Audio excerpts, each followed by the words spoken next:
Incidentally, in your introduction, Uh-oh. you described me as a female impersonator. Well... No, yes. I'm not. Well, it's almost right. I think I'm a housewife impersonator. And there is a difference, you know. Yes. Marcus. Either way, it was important for me to conceal it from my landlord. Yes, I know. Yes. It was yes. nice of him.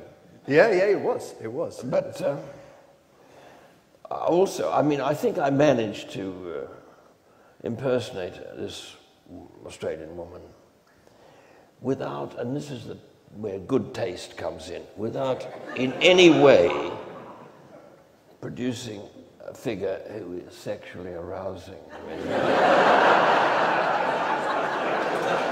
And that, I consider that my principal skill.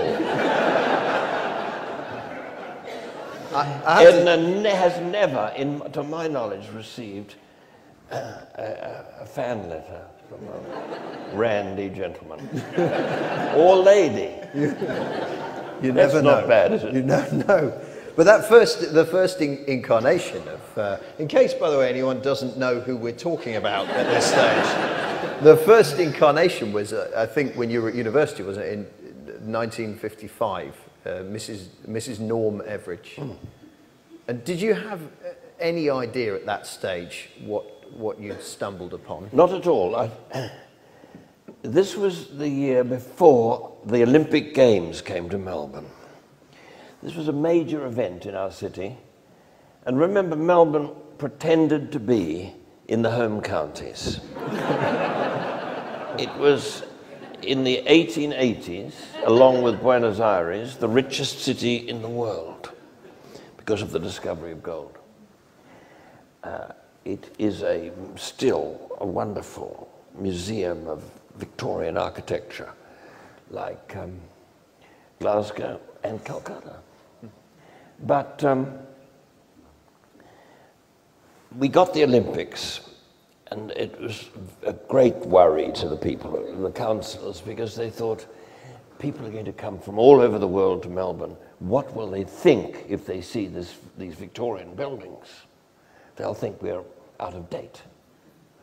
So they pulled as many down as possible, which meant that some of our best buildings, which were hotels, were not there when people needed accommodation desperately. And the Melbourne papers all had ads asking housewives to offer their spare rooms, you know, to Latvian shop putters.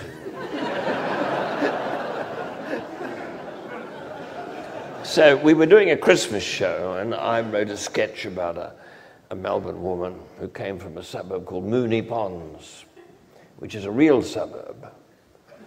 And I'd never been there, and it was as far away from my parents' suburb as possible, though that was what it was all about. And I had her offering her beautiful home to a possible athlete. And all she did was really describe her home in very minute detail. And there were no jokes. It was just a description of a house by a very shy, rather dowdy woman, young mother.